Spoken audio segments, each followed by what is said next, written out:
how's it going? Welcome back to my channel, or if you're new here, welcome. I'm Renee and I read a lot. And today I'm going over my October stats.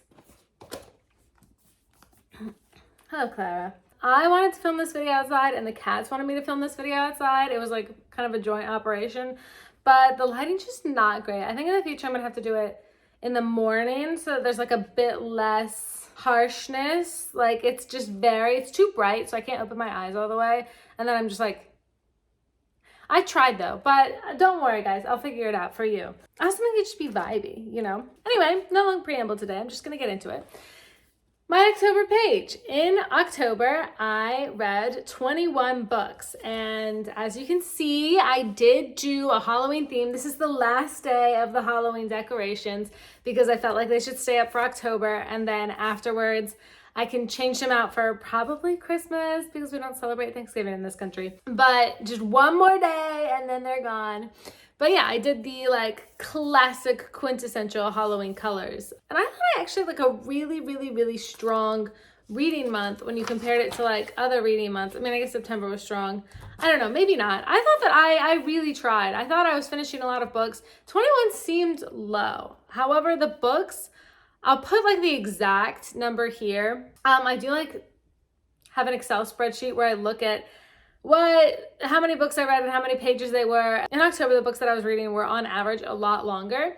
So 21 is still really good because my total pages, you're just gonna have to, for this side of the book, just kind of give me some grace. It almost looks like somebody who had had a few too many glasses of wine attempted to do the artwork on this page, which I have no idea who that could have been.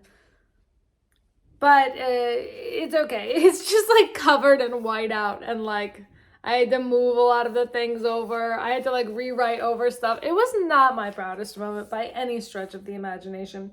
It's definitely probably my ugliest stats page, but one of them has to be the ugliest, right? Why not October? If you look, in October, I read 7,162 pages, which is my second highest for every month this year. My highest is still in June. I still have no idea what I was on in June, where I read 8,444. But then the rest are all like 6,000 to 7,000, but none get above 7,000 except for June until October. So it does go to show that even though I read less books than I normally do, the books were longer, and that's what happened there. So that's not what happens, I feel like, when you get into October and fall, because in the summer you're reading like romances and light books and they're easy to read and they're not very long. And then you get into October where you're doing fantasy and epic series and they're like this big, but they still only get us one book. So, I mean, what can you do? That's the name of the game around these parts. I had a very interestingly low month for ratings. I have previously mentioned how in August, I think it was 3.69, nice. That was my lowest by like far for any month. And I knew going into August, I was like, this is a rough reading month. I know when I do the average for this, it's gonna be low. In October, I thought, I don't know, maybe I'm crazy. I didn't think it was gonna be so low. I knew I was reading like a lot of like good books, none that are like great, like none that were like, blew me away. But I was reading a lot of good books. So I wasn't giving out, this is what's gonna happen, right? I was, spoiler alert, I was giving out a lot of 4 stars, and I was being really, the books that were bad, I was not holding back. So I was giving out, I have at least one book for every star category, but I only gave out 2 5-stars. Yikes, which if you know math, it's an average of 3.7. So while it's still higher than August, it's higher than August barely, by 0.01. So I can't really, I don't know, but it didn't feel that bad because I read so few bad books, but I just didn't read as many great books. I don't know, it's so confusing. My favorite book was Clytemnestra by Costanza Casati. That book is so good. She was one of my 2 5-star books and I absolutely loved it. 12 out of 10. That was an easy one. My least favorite book, when I was just writing this, I was like, oh, you know, the least favorite book that comes to mind is the Pucked Holiday outtake that I talked about, where it was like the outtake to Pucked, and it was so cringy and I hated it. But if we're being realistic, I gave that 3 stars. So then when I actually went and I was like going through it and putting everything in, and I realized I had a book that I gave 1 star and I didn't make that my least favorite book, I was like, actually that is my least favorite book. It's less memorable than the Pucked Holiday outtake, which is why I didn't immediately like mark it down. But 22 Seconds by James Patterson was a 1-star book that I did not like. And I hated it so much that I forgot about it. My brain overwrote that footage and was like, we're going to do something else now. So that was my least favorite book. But I had to like squeeze it in over here because again, the girl who had too much wine who accidentally got a hold of my book journal, well, I just went crazy writing stuff down without double checking it. And the markers do not write over whiteout. That is something I have learned the hard way. So I just kind of had to squeeze it in. There was nothing really I could do. 2 5-star books, 12 4-star books, 4 3-star books, 1 2-star, and 1 1-star. Rough. Rough for me at least. 13 ebooks, 7 paperbacks, no audiobooks because I am still finishing War and Peace by Leo Tolstoy. I'm really confident that this is the month though that I tackle that beast once and for all. I only have like 16 hours of listening left, and I have more than 16 hours in a month. I can do that, maybe. And 1 hardcover. That was 22 seconds. Heart to love. 21. Ventuno. My favorite quote was always belong to the world. What is magic but what we don't understand yet? That was The Kiss of Deception by Mary Pearson. It wasn't a good month for quotes overall, but that quote was cute. I liked that because I've always said that. If there's one thing I've always said, it's that magic is actually just science that we don't understand yet. You know me, you know, it's a long held belief of mine. So when I saw it appear in a book, I was like, highlight. That's my favorite quote for the month. The genres went crazy. I'll just pause it here, or actually you can pause it. I'm gonna keep talking if you want to read them, but there's a lot of genres, a lot of romance, but the romance was so spread throughout like other genres, like in terms of like historical fiction, sports, contemporary, whatever, that I didn't notice how much romance I was reading until I looked back and I was like, dang, girl, for me sitting here saying October is the month of fantasy, I really went in ham on the romances. But I did have some fantasy, history, thriller, mythology, you name it, I read it. That's actually a lie. I didn't do everything, but I did a lot. And yeah, that's my like overall stats for October. I'll just quickly go through every book I read and if I would recommend it or not, and then that's how we'll do this because it's 21 books. It's a while. You can watch my weekly updates for a more detailed breakdown, but in this case, but it's 21 books and I'm going to be here all day if I try and go in as ham as I do on those. We start with a Pucked Holiday outtake by Helena Hunting. I would recommend this if you have read Pucked and you want something short to add to your Goodreads amount of books you've read this year. I would not recommend this otherwise for obvious reasons. Clytemnestra by Costanza Casari. 5 stars. Hard recommend. I would recommend this if you like Greek mythology. I would recommend this if you're a woman. I would recommend this if you're a man. I would recommend this if you are neither a woman nor a man. I would recommend this if you have eyes and you like to read. If you have ears and you like to listen to audiobooks, I would recommend this. I loved it. 12 out of 10. Everybody should read this. Counting the Cost by Jill Duggar. I gave this one 5 stars. I would recommend this one if you like kind of like D-list celebrity, somewhat exposés, not all the way tell all, more tell some. And if you have any interest or have seen 19 Kids and Counting or anything about the Duggar family, then I would recommend this. Otherwise, I mean, it's a D-list celebrity memoir. Do with that information what you will. If that's something you're into, I'm not here to tell you otherwise. You do what you want to do. The Kiss Curse by Erin Sterling. I gave this one 4 stars. I would recommend this one if you are looking for like witchy fall, kind of October Halloween vibes, which now it's November, so it's a little late for that, but maybe you can put it on your list for next year. And if you like romances, obviously. I would not recommend this if you were looking for something more serious or plot-based. Do with that information what you will. The Hotel Nantucket by Ellen Hilderbrand. I gave this one 4 stars. I would recommend this one as more of like a beach read. I did like it at the end of summer as a beach read. If you live in like Australia or in the Southern Hemisphere in general and it's summer there, I would recommend it. Or I would recommend you shelf it until next summer and then start it then. I don't think I would totally recommend it as a winter read unless you like love summer so much that you can't let it go even in winter. But like I love summer a lot and that's not me. So you have to be a really aggressively summer person if that's your take. But again, you do what's right for you. That's my husband, I swear to God. I love him. I love him. Another jet flew over earlier. I thought it was him because he's leaving today. So I blew a kiss, and like I always do whenever I know it's him. And I was like, oh, that's just probably him. Obviously. Because he just told me he was taking off. So I was like, oh, love you, babe. And it wasn't him. So some other pilot out there got a kiss. I hope it helped them fly better and safer. Truly. But yeah, Hotel Nantucket. It's cute.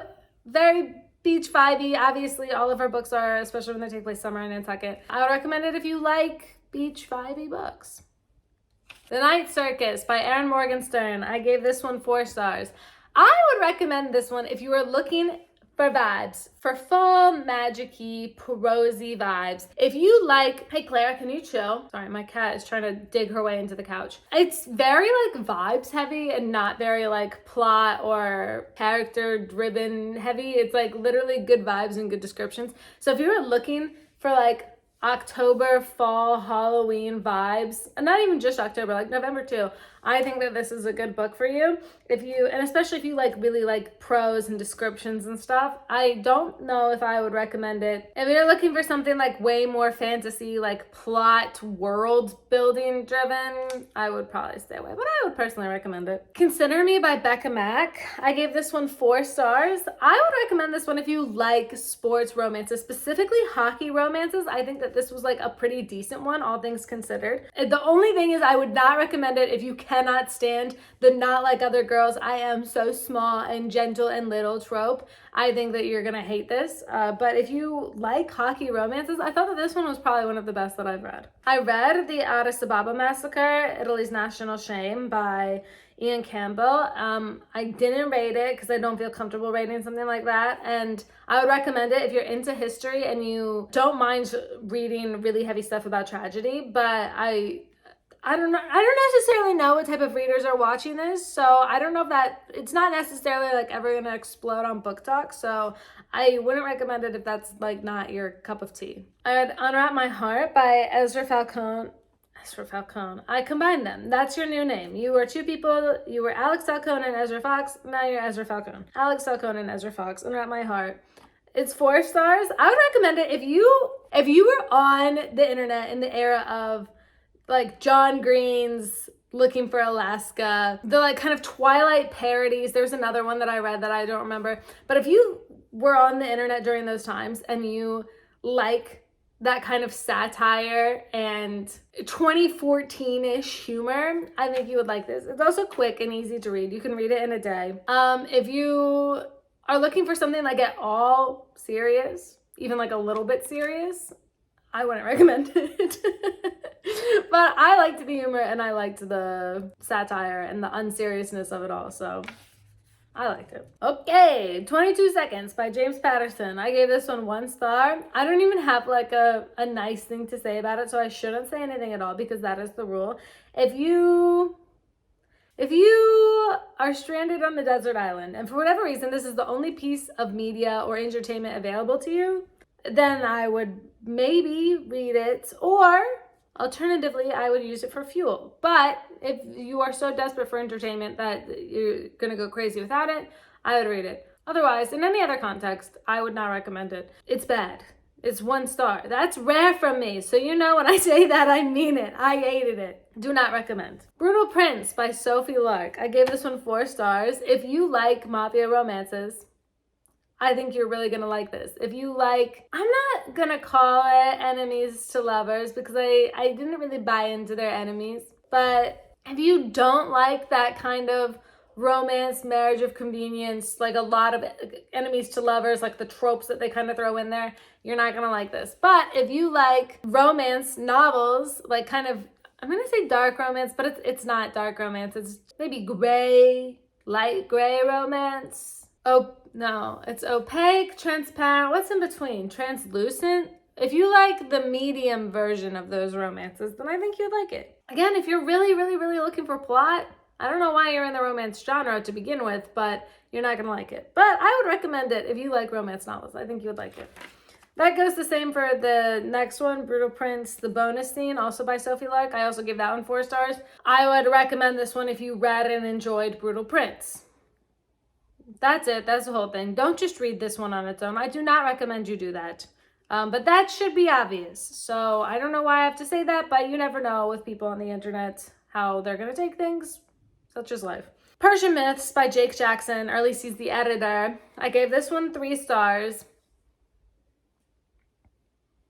Would I recommend it overall? I have to say, I don't know. I have to say probably not. Normally I feel like I like his myths and legends books a lot better than I did this one. This one was just really, really, really confusing for me. Maybe if you already know a bit about Persian myths and literature, and this is just kind of like how I read Arthurian myths, and it wasn't necessarily like the most comprehensive thing like King Arthur. If I'd known nothing about King Arthur, I would have been confused, but I liked what he had done with it. If you know enough about Persian myths where you could kind of jump in and fill in the gaps on your own, I think you would probably like this. If you're like me and Persian literature is kind of a new subject scene for you, I don't think I would recommend it. But I almost took my favorite quote from there, so...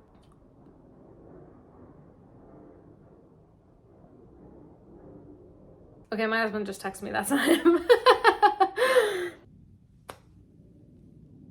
Renegade, renegade, renegade, renegade. I don't remember that dance at all. I did know it for a brief period of time during the pandemic in 2020, and then my brain immediately overrode it with probably less useful information, but other information at the very least. The next book I read, Do You Want Me by Willow Winters. This is the prequel to the This Love Hurts series, so I'm just gonna say for the whole This Love Hurts series, it's 3 books plus the prequel, so 4-ish, 3.5 if you're being pedantic. I would not recommend it. I would recommend it if you are trying to get through her entire Discreet series because it's sitting on your shelf and it has been for 2.5 years. Otherwise, I think that this is one you can skip. It's light on the romance. It's light on the plot. That's it. Outlander by Deanna Gabaldon. I give this one 4 stars. I would probably recommend this. My only caveat is that it's very long, and it's not just one book that's long. It's like 9 books that are long. So if you were really looking to dive into something historical fantasy, romance, and you want, for the next few months of your life to be dictated by... Actually, you know what it's really good for? If you want to spend just a little bit of money on a book and get a lot of reading time out of it, that's honestly pretty good reading time. This is a good book for that, and especially if you like historical fiction and romance, and I would recommend.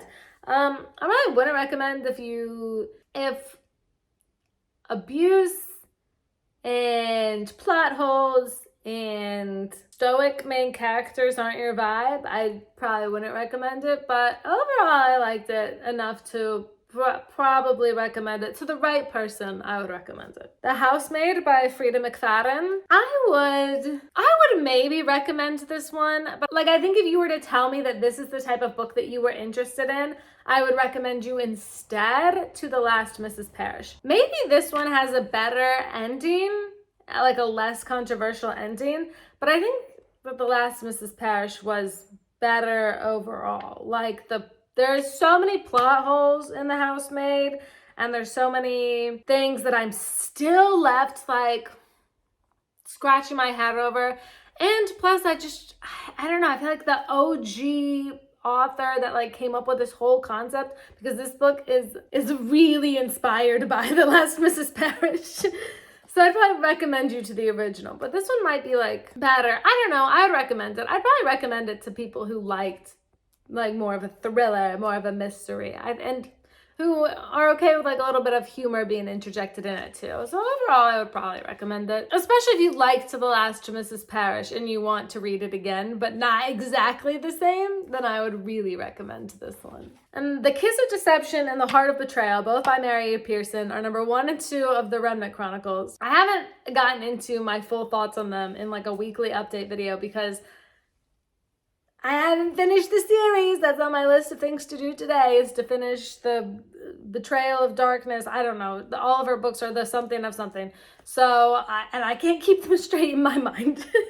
But I'm on the third one today. I'm trying to finish it. It's really difficult for me to say, do I recommend? Do I not recommend? Because like, as of right now, I like medium recommend. I think that they're like decent. I don't think that they're groundbreaking fantasy YA novels by any stretch of the imagination. I think there's a lot that I've read that are better, but I don't like, and I have some like pretty, I'm not gonna say major issues, but I do have some like plot holes and just general vibe things that I think I'm not totally able to buy into it. So I'd recommend them like so far. Because granted, I'm still in the middle of the third book, so the end of the third book could completely change my perspective on it. But so far, I would say that they're like, as far as YA fantasy novels go, they're decent. They're not groundbreaking, but you're not going to regret reading them, I don't think. So if you're really into YA fantasy, I'd recommend it. But it's not something to like go out of your preferred genre to read, if that makes sense. And yeah, that's it. That's October. We're done with October, which is really sad because October's my birthday month. It's my sister's birthday month. It's my mom's birthday month. One time I asked her when I was really little, I was like 6 or 7. I said, why are we all born in October? And she said, January is a cold month. And that really stuck with me because at the time I didn't understand it. And it only was when I got older that I realized what she was talking about. And wow, that is so outside the scope of this video. My point is that I'm sad October is over because it's one of my favorite months with the spooky decorations and the birthdays and the weather getting colder. But there's like a lot to look forward to in terms of like November and December. I just posted like right now, but in you guys' view, it'll be like 3 days ago, a whole video of like books I'm excited to read in November. So you can check that out if you want like the future. But other than that, that's all I have. Thank you so much for watching. Please let me know what you want to see next. Please like the video if you liked it and subscribe if you want to see more. And I'll catch y'all in the next one. Bye.